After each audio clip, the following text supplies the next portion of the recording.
우리가 계속해서 사도신경을 공부하고 있는데요. 하나님 아버지에 대한 신앙 고백에 이어서 이제 우리가 예수 그리스도에 대한 신앙 고백을 살펴보고 있습니다. 우리 신앙 고백의 핵심은 예수 그리스도에 대한 고백입니다. 예수 그리스도는 하나님의 구속사역에 있어서 가장 중심에 위치하신 분이십니다.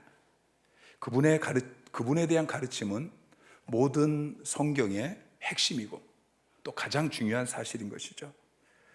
예수 그리스도에 대한 바른 고백이 없다면 기독교는 아무것도 아닙니다.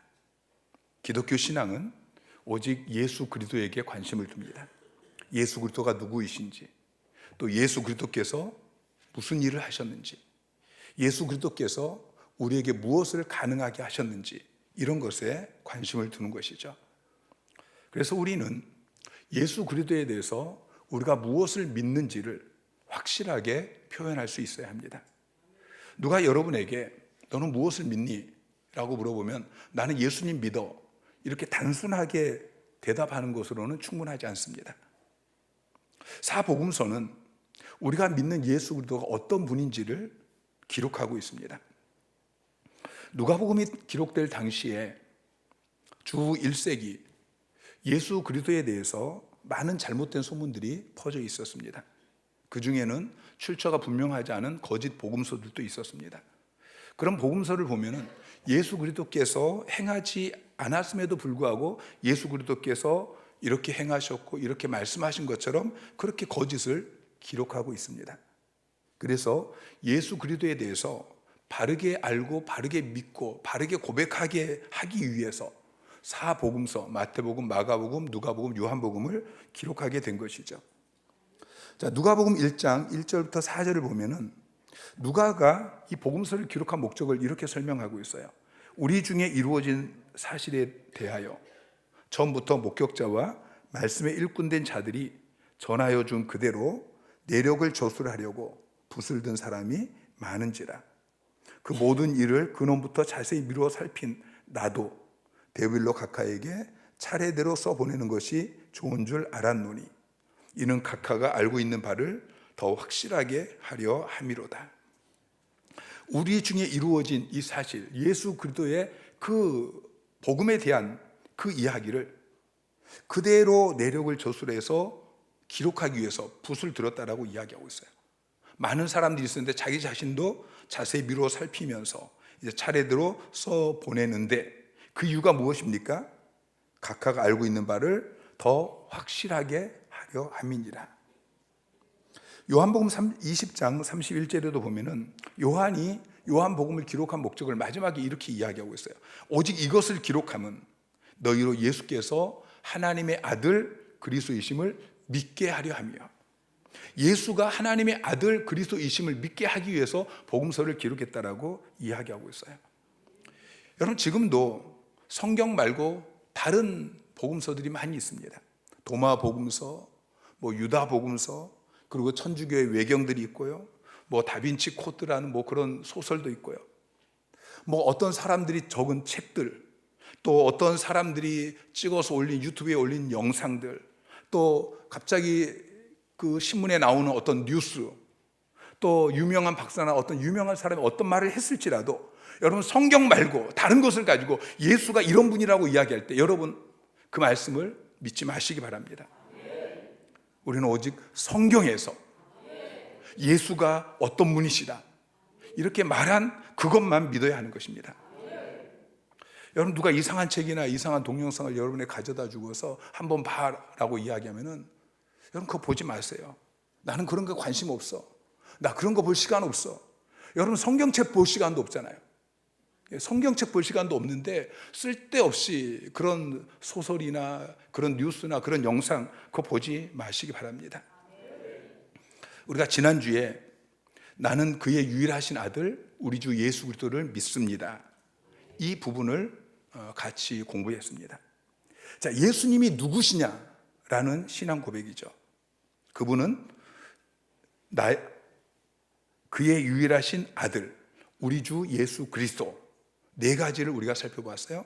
첫째, 그분은 유일하신 하나님의 아들이시고 또한 하나님이시다. 그리고 두 번째, 그분은 우리의 구원자, 구세주, 예수이시다. 세 번째, 그분은 그리스도이시다. 그분은 나의 선지자이고 나의 제사장이고 나의 왕이시다. 마지막으로 그분은 우리의 주님, 우리의 주인님이시다. 나는 그분의 종이다. 나는 그분에게 순종하며 살겠다. 이제 계속 이어지는 부분은 예수님께서 무슨 일을 하셨는가에 대한 고백입니다. 하나님의 아들이신 그분이 우리의 구세주가 되기 위해서 어떻게 태어나셨는지, 또 그분의 부활하심, 그리고 그분이 하나님 우편에서 지금 무엇을 하고 계시는지, 그분이 심판하기 위해서 다시 오시는 그 재림에 대한 우리의 믿음을 고백하는 것이죠. 그 중에서 오늘 우리가 살펴볼 사도신경의 내용은 예수님께서 우리 주 예수 그리스도로 이 땅에 태어나셨다라는 것에 대한 신앙 고백입니다. 그는 성령으로 잉태되어 동정녀 마리아에게서 나시고, 이 부분을 살펴볼 것인데, 나는 그분이 성령으로 잉태되어져서 동정녀 마리아에게서 탄생하신 것을 믿습니다 라는 고백입니다. 여러분 믿습니까? 여러분 믿으셔야 됩니다. 자, 예수 그리스도께서 두 가지예요. 첫째는 성령으로 잉태하셨다. 두 번째는 동정녀 마리아에게서 태어나셨다. 자, 동정녀라는 말은 남자하고 한 번도 잠을 잔 적이 없는 처녀라는 이야기예요. 자, 하나님의 아들이 인간으로 이 땅에 성육신 하실 때에 동정녀를 통해서 탄생하셨어요. 마리아는 요셉과 정혼했습니다. 그러나 아직 결혼하지 않았어요. 아직 처녀예요. 그런데 천사가 마리아에게, 자 31절 보니까 이렇게 이야기해요. 보라, 내가 잉태하여 아들을 낳으리니 그 이름을 예수라 하라.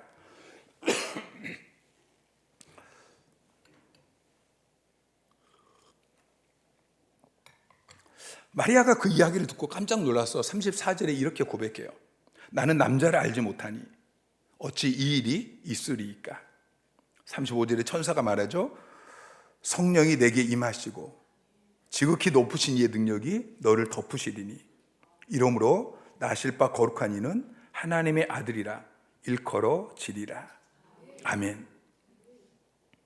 사람들은 예수님께서 동정녀 마리아를 통해서 탄생하신 것에 대해서 이것을 믿음으로 받아들이기를 참 어려워합니다.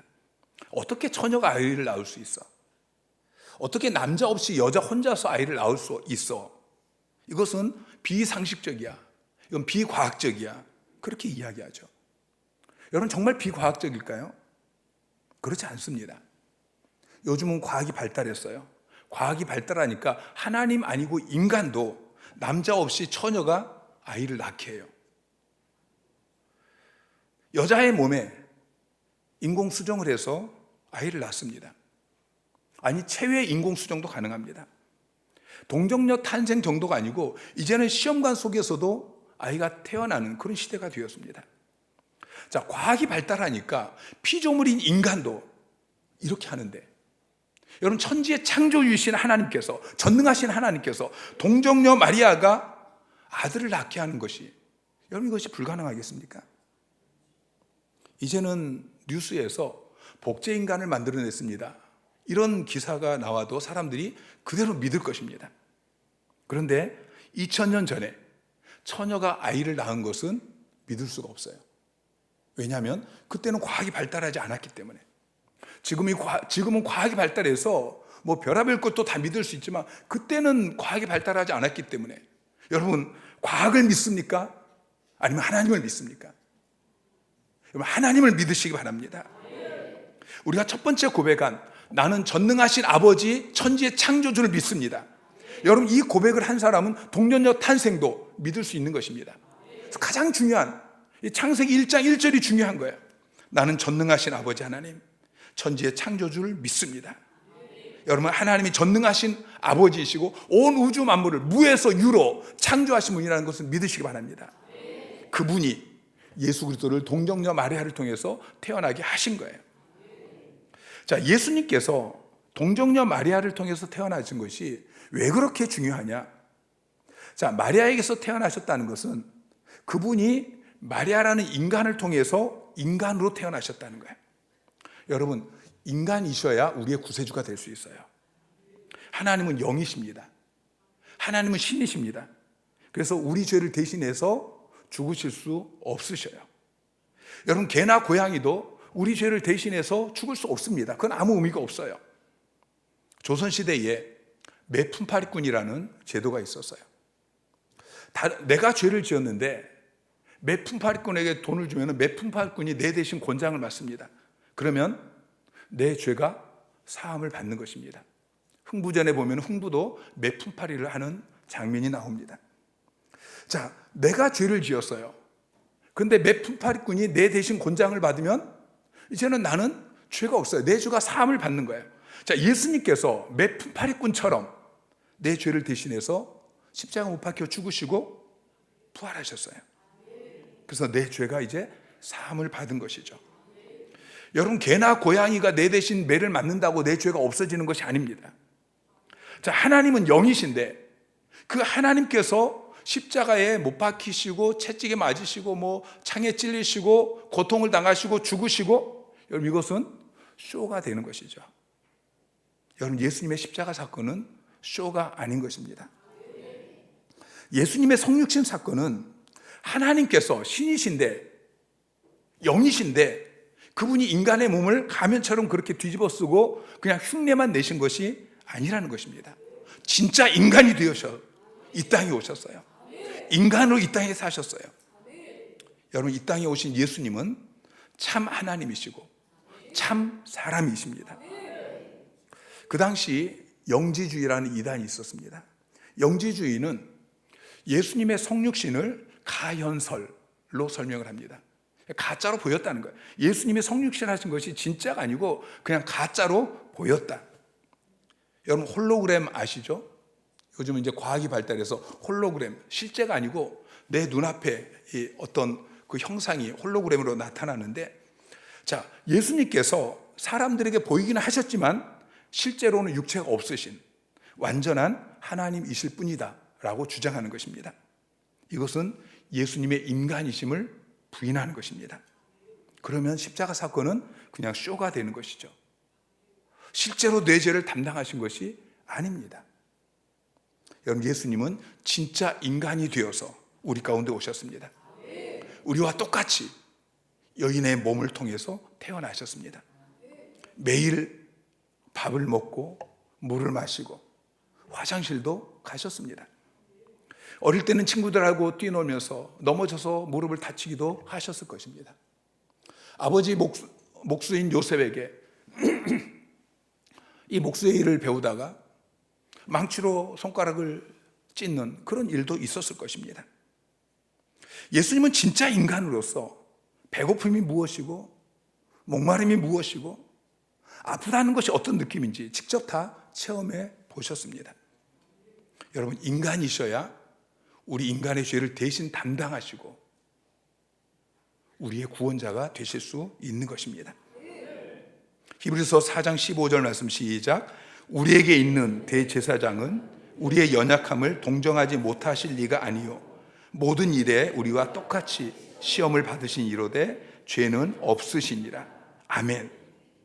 여러분, 우리에게 있는 대제사장 예수 그리스도는 우리의 연약함을 동정하지 못하실 리가 아니십니다. 우리의 연약함을 동정하실 수 있는 분이야. 왜냐하면 모든 일에 우리와 똑같이 시험을 받으신 분이기 때문이에요. 여러분, 기억하세요. 성육신하신 예수 그리스도께서는 완전한 하나님이시고 동시에 완전한 인간이신 것입니다. 자, 그러면 예수님께서 우리와 똑같은 인간이시냐? 엄밀히 말하면 똑같지 않습니다. 예수님께서 모든 일에 우리와 똑같이 시험을 받는 우리와 똑같은 완전한 사람이지만 그러나 한 가지 다른 점이 있어요. 그것이 무엇입니까?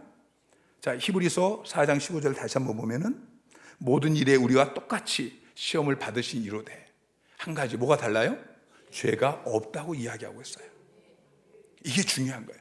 이것이 동정녀 탄생의 가장 중요한 이유인 것입니다.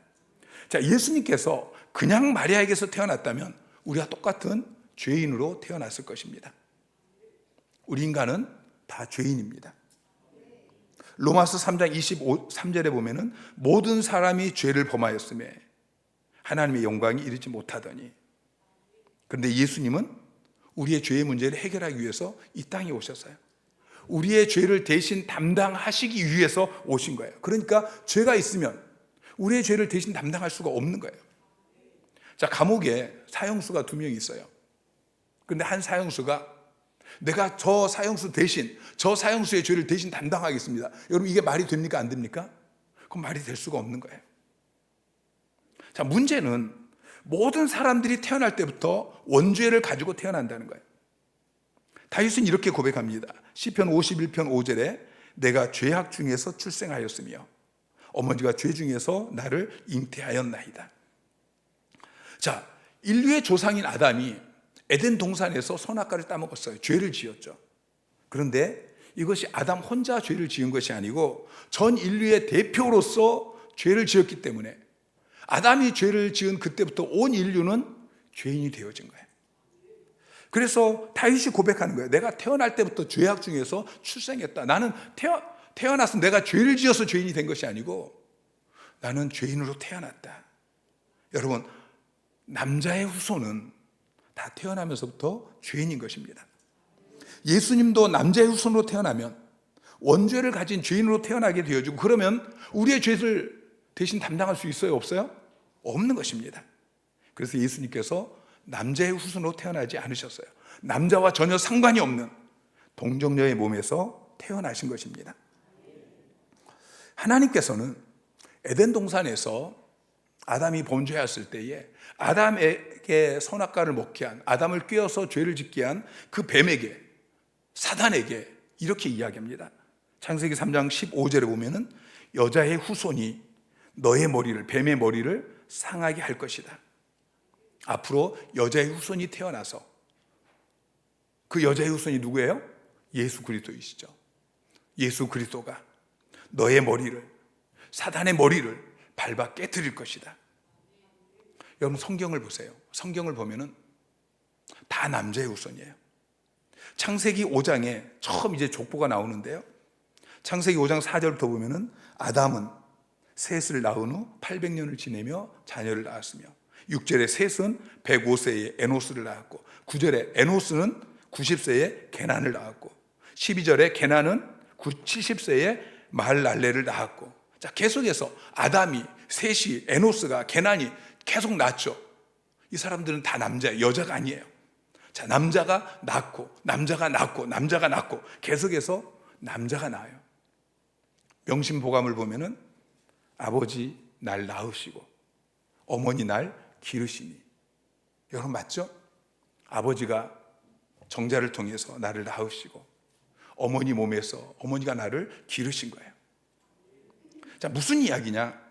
사람들은 다 남자의 후손으로 태어나요. 죄인으로 태어난다는 거예요. 그래서 예수님께서 요셉에게, 남자에게서 태어난 것이 아니고 동정녀 마리아에게서 태어나신 거예요. 여자의 후손으로 오셨어요. 왜요? 죄가 없는 인간으로 태어나야 내 죄를 대신해서 죽으심으로 내 죄를 사하시고 나를 구원하실 수 있기 때문인 것입니다. 이것이 우리가 동정녀 탄생을 고백하는 중요한 이유인 것이죠. 여러분, 동정녀 탄생을 믿으시기 바랍니다. 예수님께서 사탄의 권세를 깨트리시기 위해서, 내 죄를 담당하시고 나를 구원하시기 위해서, 나를 하나님의 자녀 삼으시고 천국 백성 삼으셔서 나로 하여금 복된 삶을 살게 하시기 위해서 여자의 후손으로 동정녀 마리아를 통해서 태어나셨다는 것을 믿으시기 바랍니다.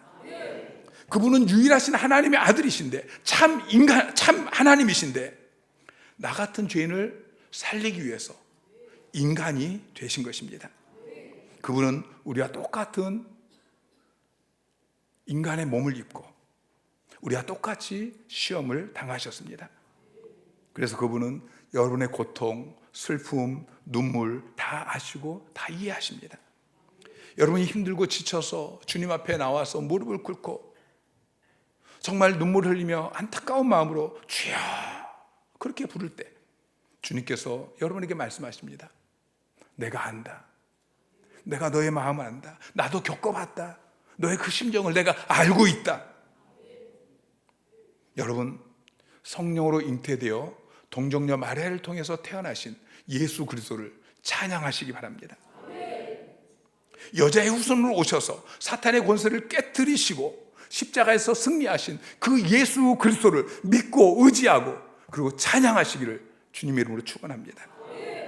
날마다 주 예수 그리스도로 말미암아 복음의 능력을 누리며 사시기 바랍니다.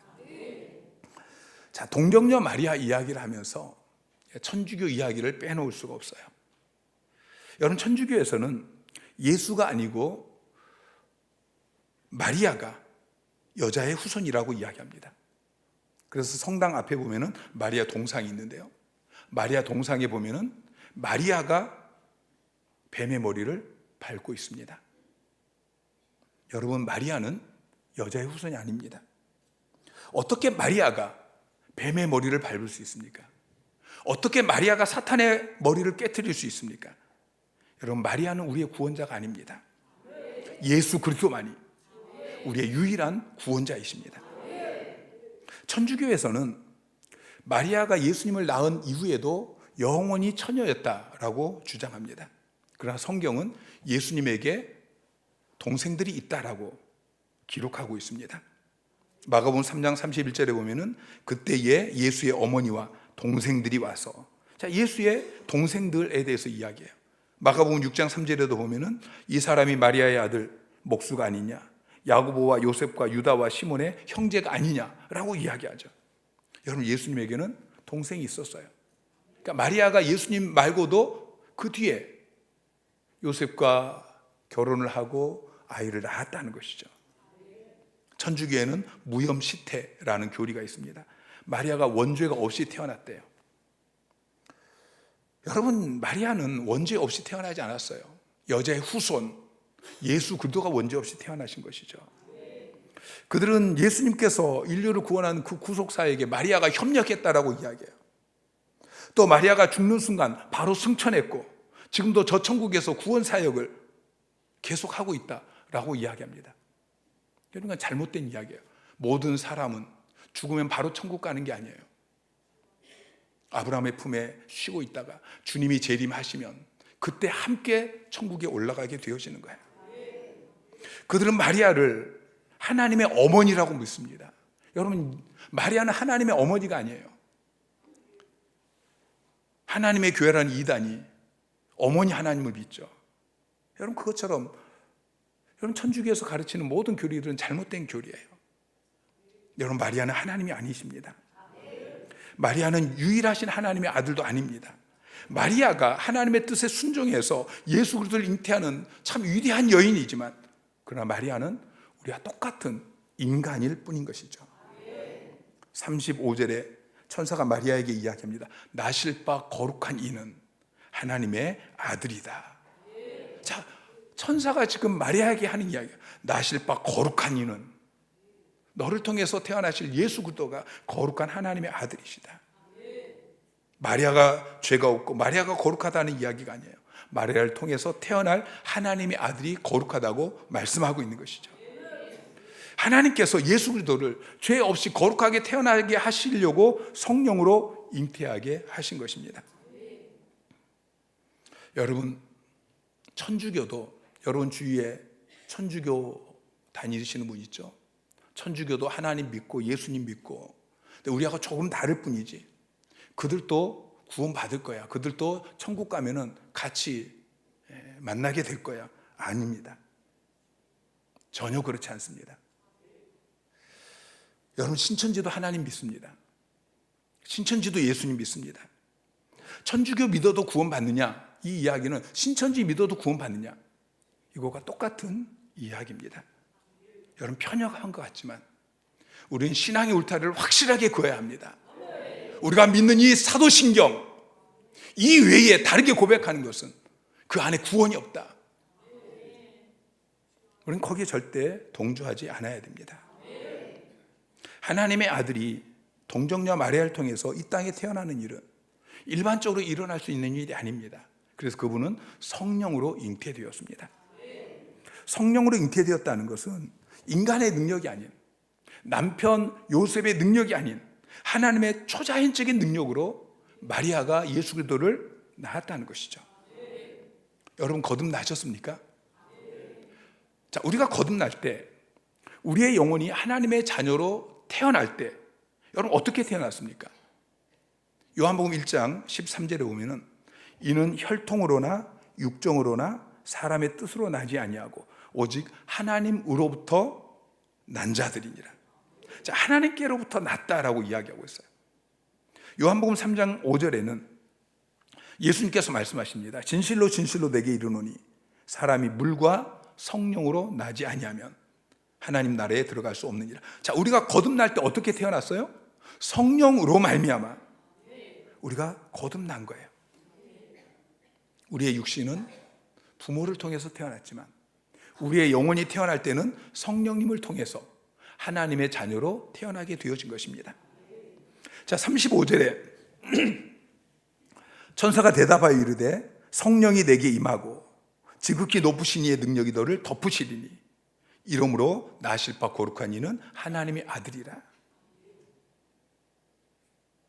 우리를 거듭나게 하신 그 성령께서 마리아에게 임하셨습니다. 그리고 전능하신 하나님의 능력으로 마리아를 덮으셨습니다. 그 결과 마리아가 처녀의 몸에서 예수 그리스도를 낳게 되어진 것이죠. 마지막으로 천사는 마리아에게 친족 엘리사벳이 늙어서 아들을 낳을 수 없었지만 지금 임신한 지 6개월이나 되어졌다 라고 이야기합니다. 그러면서 37절에 대저 하나님의 모든 말씀은 능하지 못하심이 없는지라. 아멘. 하나님은 전능하십니다. 그분은 창조주 하나님이십니다. 그분은 여러분의 죄를 사하시고 여러분을 구원하시기 위해서, 여러분을 하나님의 자녀 삼으시고 천국 백성 삼으시기 위해서 당신의 유일하신 아들을 이 땅에 보내주셨습니다. 그분은 죄 없는 인간으로 이 땅에 오시기 위해서 동정녀 마리아를 통해서, 여인의 후손 마리아를 통해서 이 땅에 오신 것입니다. 그리고 그분이 여러분의 모든 죄를 담당하시고 십자가 못 박혀 죽으시고 부활하셨습니다. 그분은 지금도 하나님 보좌 우편에 앉아 계시면서 여러분을 중보 기도하고 계십니다. 그리고 심판하기 위해서 다시 오실 것입니다. 그 예수 그리스도를 믿고 의지하며 날마다 승리하는 삶을 사는 여러분 되시기를 주님의 이름으로 축원합니다.